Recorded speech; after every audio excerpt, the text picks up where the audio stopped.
Hello, everybody. Justin Stivers here. Thank you all for tuning in and listening to another episode of The Stivers Show. Today, we got a great guest, Dr. Mark Goldstein. Dr. Mark does a lot of different things, wears a lot of different hats, international speaker, executive coach, consultant, professor of psychiatry for 20 plus years at UCLA. Former FBI and police hostage negotiations. I think that's pretty interesting. But I know you've done a lot of different stuff, and we got a lot to cover. So I'll turn it over to you, Mark. Who are you, and what do you do? Well, I was trained as a psychiatrist, and for the first, actually for about 25 years, I focused on suicide prevention. So I was a boots on the ground suicide prevention specialist, and none of my patients died by suicide. and what enabled me to do that, and I'm going to segue to something that may be of more interest to your viewers and listeners, is I was able to get into the world of the people I was seeing, and I was able to literally look out at the world through their eyes. And when I looked out at the world through their eyes, and I shared what I saw, which is what they saw and what they felt less alone, and they started crying with relief. I was also a consultant on the O.J Simpson trial with the prosecution, and I could close my eyes when I was in the courtroom, and I could look out at the courtroom through the eyes of the jury. And I would fax them things to try. And they said, we're going to keep you out of our strategy sessions because you're just so outside the box. It's crazy. And a lot of the stuff you say is off the wall, but some of it we're going to use. And occasionally they'd say, watch the courtroom tomorrow. So here's an example of how I think. So when it was the end of the trial, and when a jury goes into deliberation, this is how my mind thinks. How do you influence a jury when you're no longer seeing them? And then a light bulb went off, and I said, oh, you haunt them. So I sent to Marcia Clark, in your closing argument, make sure you play the Nicole Brown Simpson tape about the 911 call, because at the end of the trial, let's make sure the jury, when they go out into deliberation, they again hear the voice of the murder victim telling you who killed her. So she put that into the closing argument. So I'm able to look at the world through people's eyes. And I've trained FBI and police hostage negotiators, but for the purpose of this call and your audience, I also played Steve Jobs for a year and a half because I was able to look out at the world through his eyes. And I've been doing some presentations to accelerator groups where I say, here's what the world looks like through the eyes of Steve Jobs and Elon Musk. So get out your notepad. You might want to follow this. In fact, I write for Newsweek, and an article just came out called The 3 Ds of Visionary Leadership.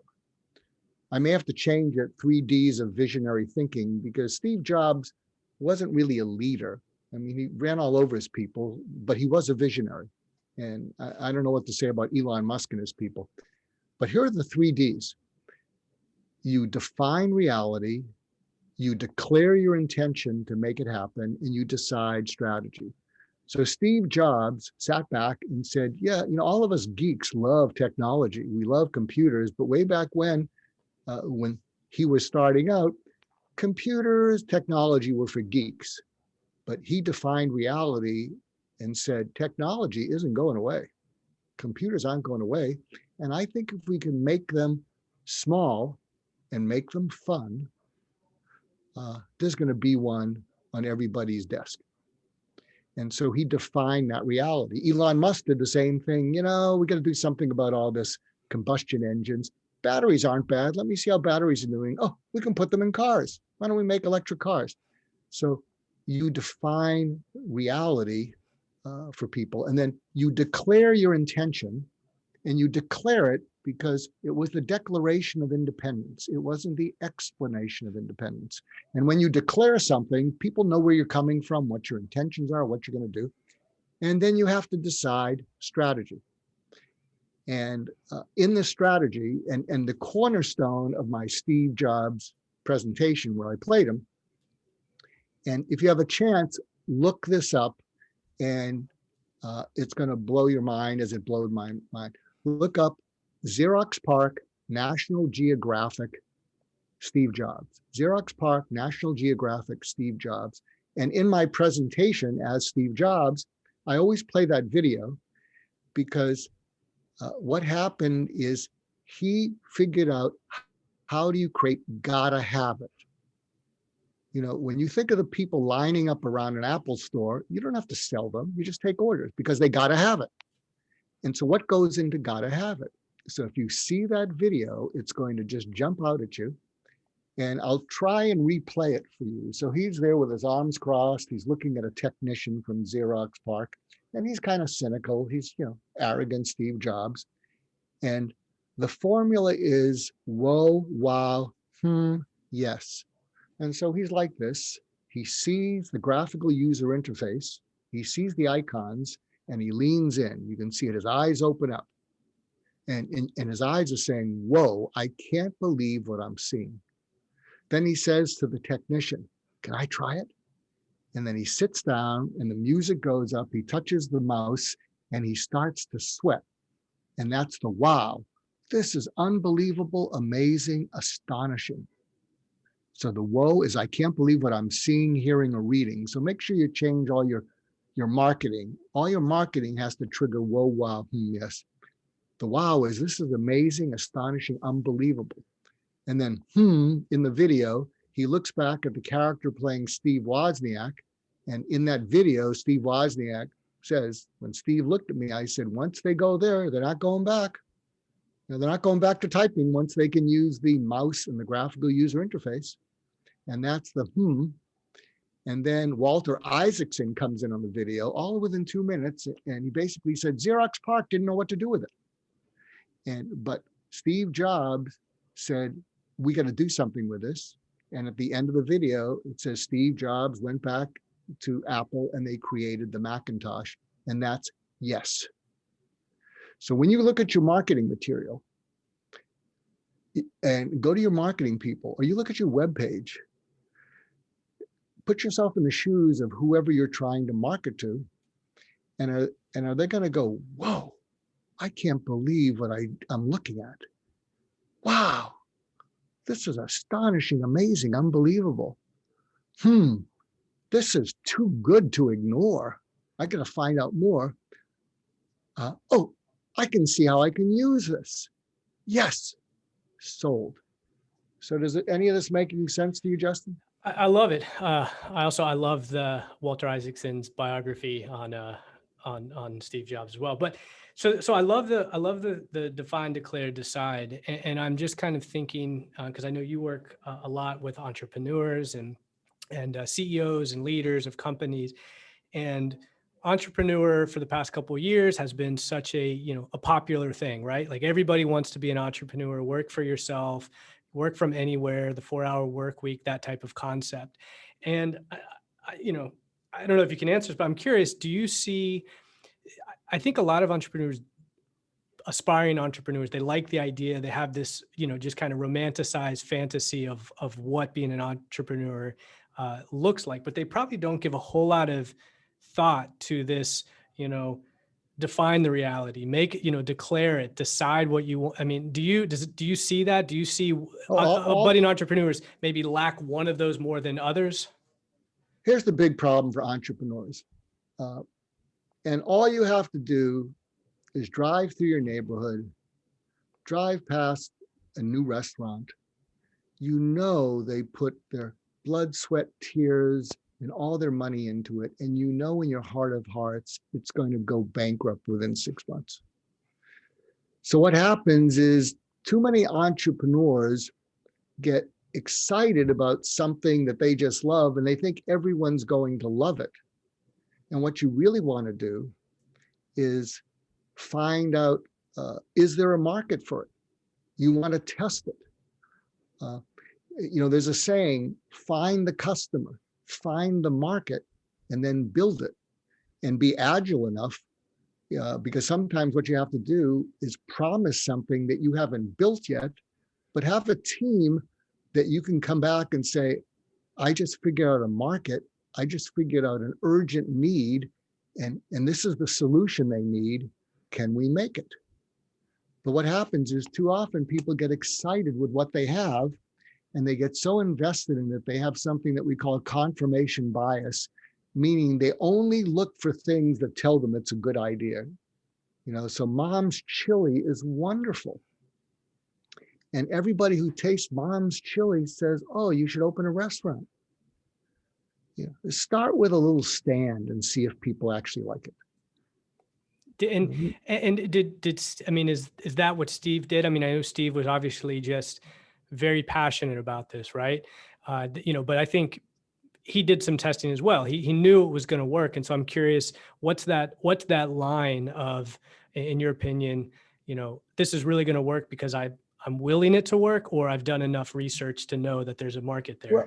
Well, he had this thing called the reality distortion field. So he could convince anyone of anything, but he also had good instincts. Here's another definition. When I speak to entrepreneurs, I'll say the difference between a visionary entrepreneur and just a wannabe is visionary entrepreneurs see the unknown as an adventure to be lived, whereas most people see the unknown as dangerous and to be avoided. I recently gave a presentation to a bunch of entrepreneurs. It's interesting. It was all men and one woman. And before I started speaking, I was listening to all of them. And the woman, Jennifer, was amazing. She was like a Steve Jobs. And I'm pretty agile on my feet. I've trained hostage negotiators. I'm pretty quick on my feet. And so, and actually I've stopped doing PowerPoints because every now and then I'll get a feel for the audience and I'll say, they don't want the PowerPoint. So I ditched the PowerPoint. And when I went on, I said, I prepared some slides, but they're irrelevant. How'd you like to think like Jennifer? Because everyone likes her, what she does. And I said, or I can show you my slides. They're kind of informative, but boy, if I was you, I'd want to know what makes Jennifer tick. And they're on a video and Jennifer's looking at me, cross-eyed, like, what? And then I said, here's the thing about Jennifer that makes her different than the rest of you. She sees the unknown as an adventure to be lived. She dives into it, and the dots spontaneously coalesce and connect into a product or a service. And the reason she does that is because she's always done that. And I'll tell you, one of the reasons Elon Musk and Steve Jobs love drugs and psychedelics is, since they're not afraid of the unknown, psychedelics gives you the unknown on steroids. And so what you have to do, though, is you can't have premature convergent thinking. You need to have the capacity, and what Steve Jobs had the capacity for was incredibly divergent thinking, just diverging everywhere. Take some drugs, it'll even go beyond everywhere. Same with Elon Musk, but they also have this ability to have convergent thinking that after they do that, all the dots start making sense and they converge into a product or a service, and then they test it. Yeah, what's interesting about that is I do find one of the commonalities between very successful entrepreneurs is they do like that unknown, whereas a lot of times people, they want to start the business, or they want to start a business, or my colleagues, lawyers, who really want to know the outcome before they start doing anything, is before they dive all in, they're like, well, where's that going to get me? How much am I going to make? What's the process? They want to have every other, and then I look at someone like Elon Musk, who goes and starts, literally building rockets with no background on how to do it. Do you think to some extent that skill set is learned and can be learned, or is that just wired different? People just wired differently? Well, if you know anything about the history of a lot of entrepreneurs, they were outsiders because they didn't think inside the box. They were told they were different. A lot of them have dyslexia, and they were shamed, and it was painful. In fact, here's a statistic. A quarter of entrepreneurs become entrepreneurs to get out of being depressed. because before they became entrepreneurs, people kept telling them, why don't you get a secure job? Why are you always dreaming? And the point is, they didn't know how to be any way else. And so they became entrepreneurs to get away from the depression. And one of the reasons they're often so frenetic is they know that depression from growing up and being told, why do you have to be different? It feels like it's catching up on them. That's why when something fails and they haven't learned how to be resilient, the fear is all that depression that I thought I ran away from, it's going to come up and swallow me up. And so many of them, it's kind of their nature. On the other hand, I mean, I've had kind of an unusual career because, I became a doctor. I wanted something secure. I wanted something reliable. Interestingly, I think I had some dreamy ideas, but my parents were more security minded and they just kept talking me out of it. And so I went to medical school, but I probably picked the most outside the box specialty, which is psychiatry, and which is a little bit different and a little more curious about getting into people as opposed to purely diagnosing them. Actually, something I want to give you people. So this is, I've been recently giving trainings to startups about how do you pitch investors. And I'm going to give you a script. And this is a way of thinking outside the box. Something you want to write down and keep in mind. And I did a whole presentation in Moscow. I headlined along with a Nobel Prize winner named Daniel Kahneman. He wrote Thinking Fast and Slow. And 5 of my 9 books are bestsellers in Russian.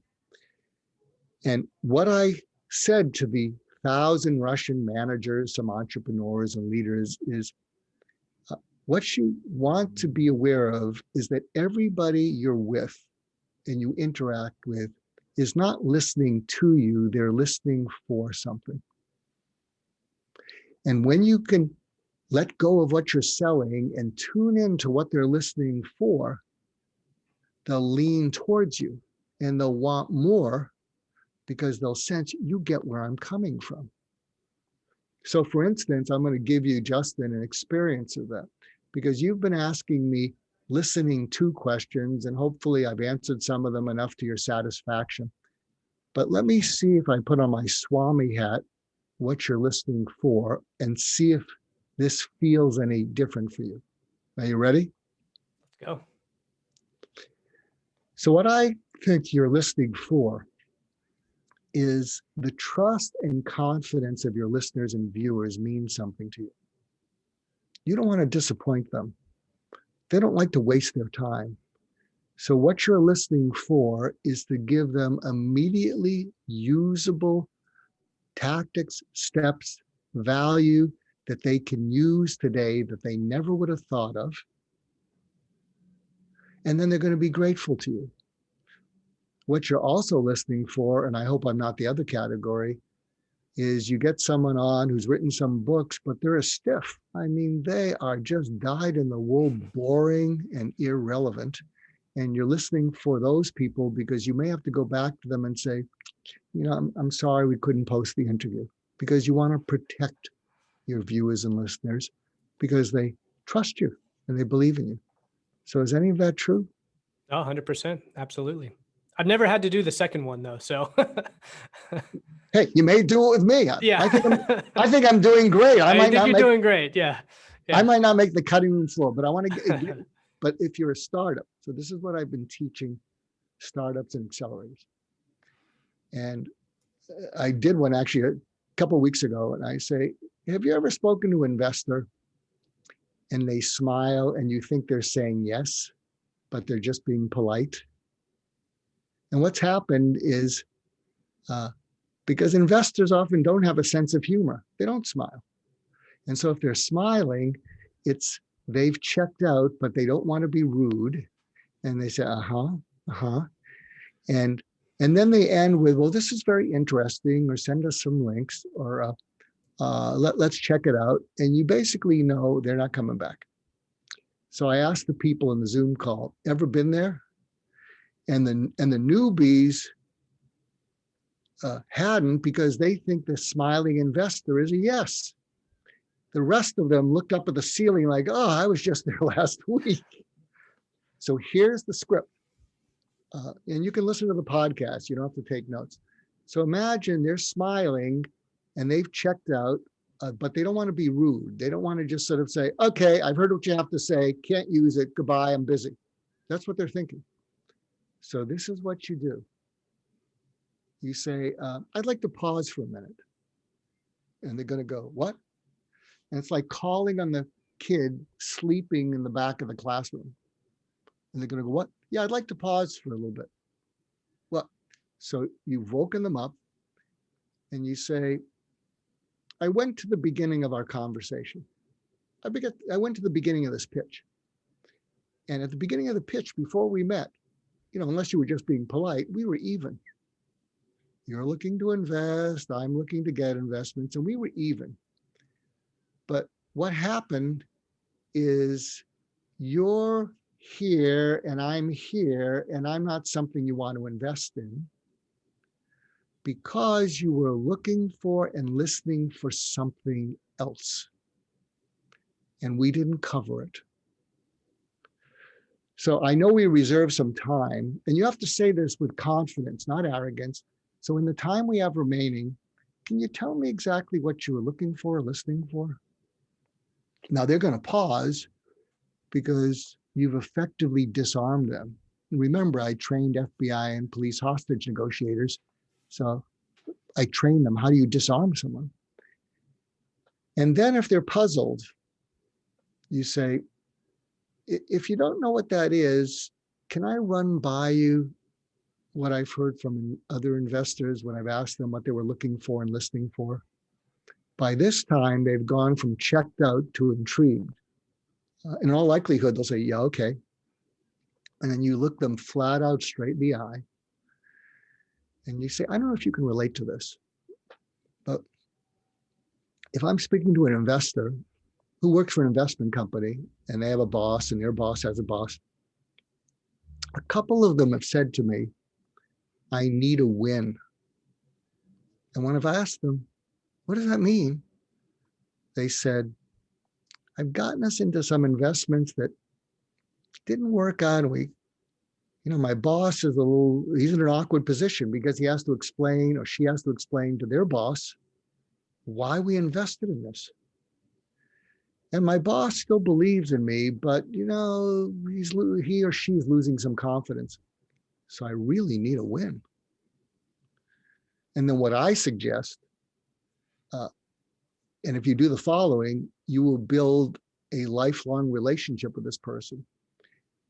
You say, forget what I'm pitching you. Tell me what a win looks like, and forget that. Tell me what an investment looks like where you get a promotion. You get a promotion or raise. Tell me what it looks like. Tell me what it delivers. Tell me the negatives that it doesn't have.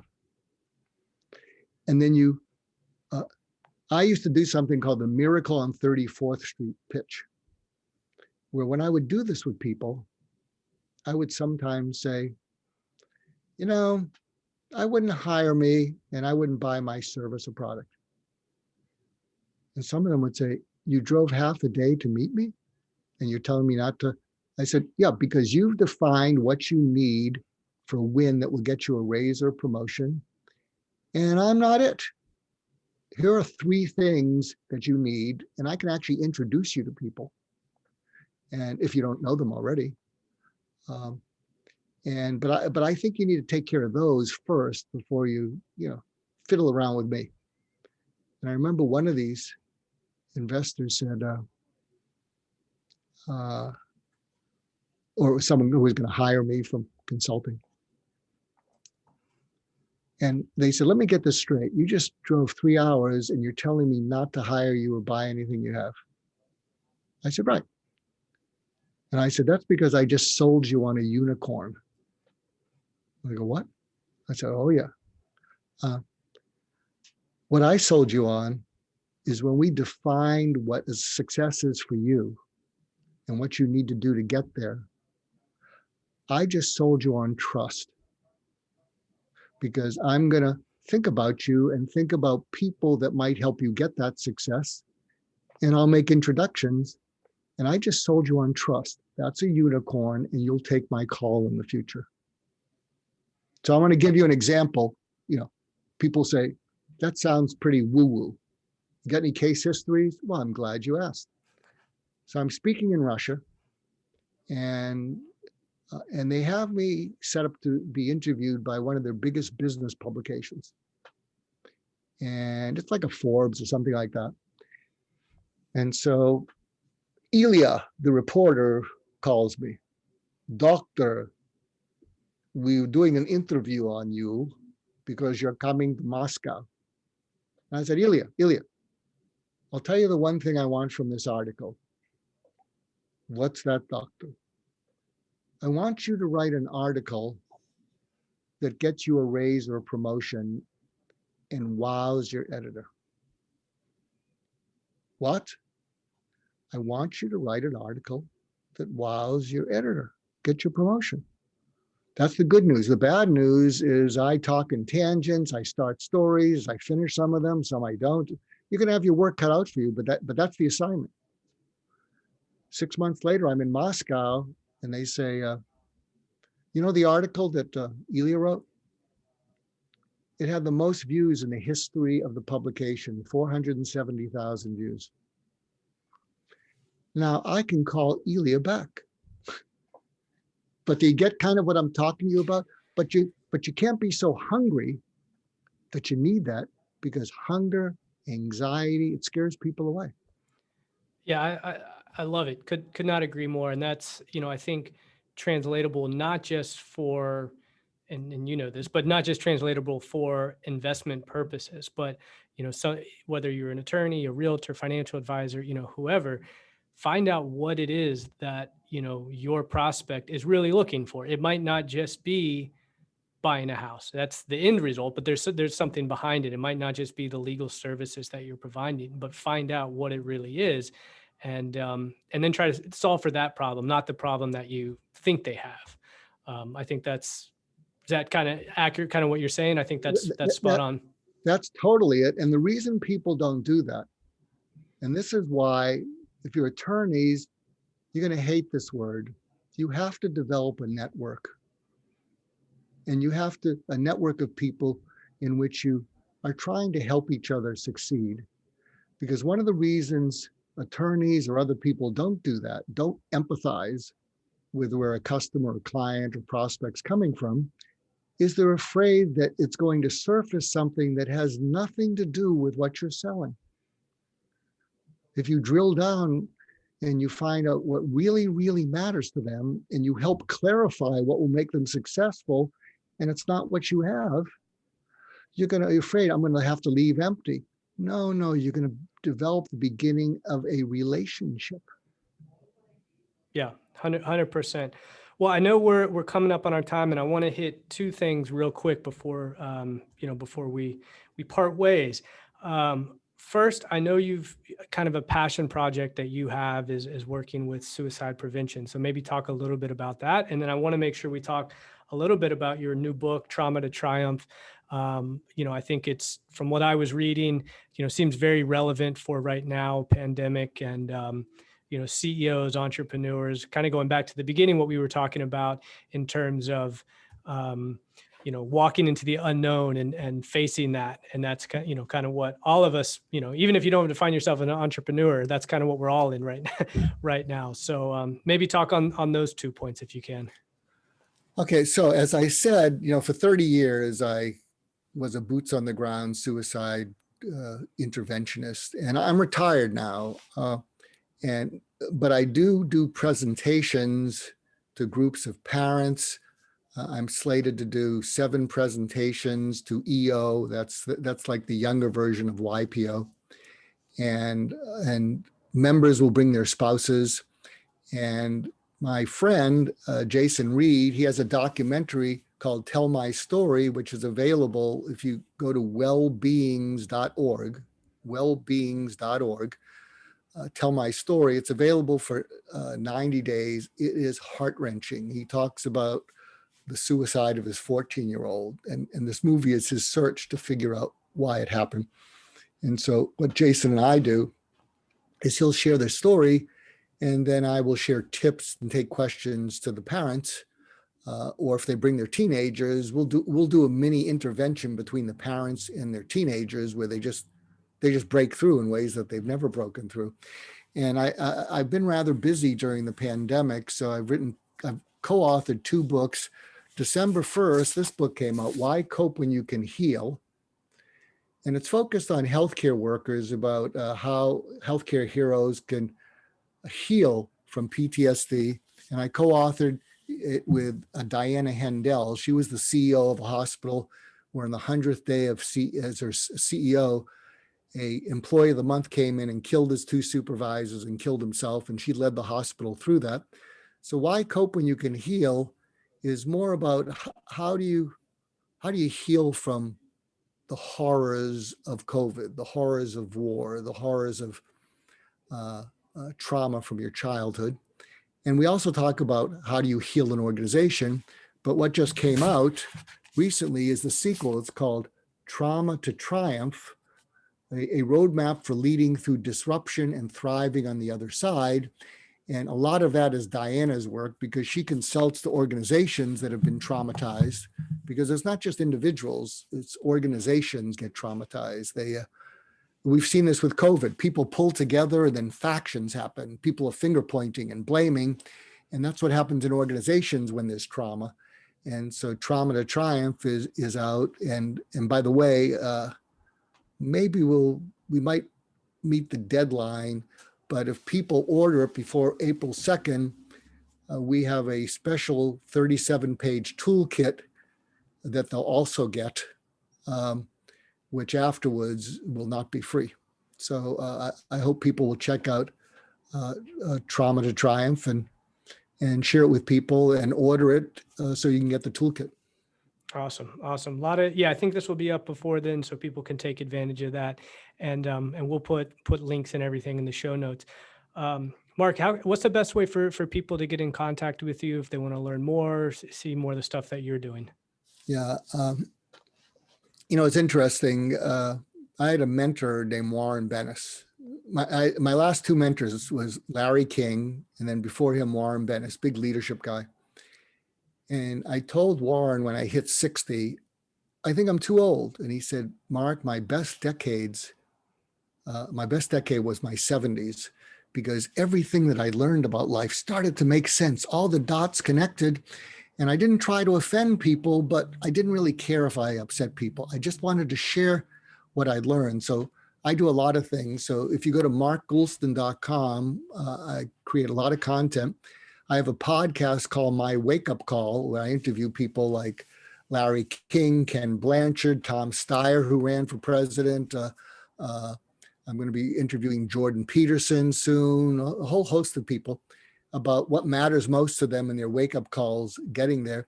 And I have a LinkedIn live show called No Strings Attached, where my guests and I just give you hidden in plain sight nuggets. So I had Marshall Goldsmith on. He's a big executive coach. Recently, I had Ivan Meisner. He's the founder of BNI. And so I bring on my guests and I say, give them something they never would have thought of that they can use today and just give it away. No upselling allowed. It's called No Strings Attached. So you can find that on LinkedIn. Awesome. I'm going to check out that LinkedIn Live. I didn't know about that. That might be something I add to my the stuff that I do as well. So, Mark, awesome, man. I appreciate it. Love what you were doing. I think there's a lot of value here, and hopefully people take advantage of your books and resources as well. So, appreciate your time. Talk to you soon. Yeah, thank you for giving me a long leash. Thanks, Mark. Bye.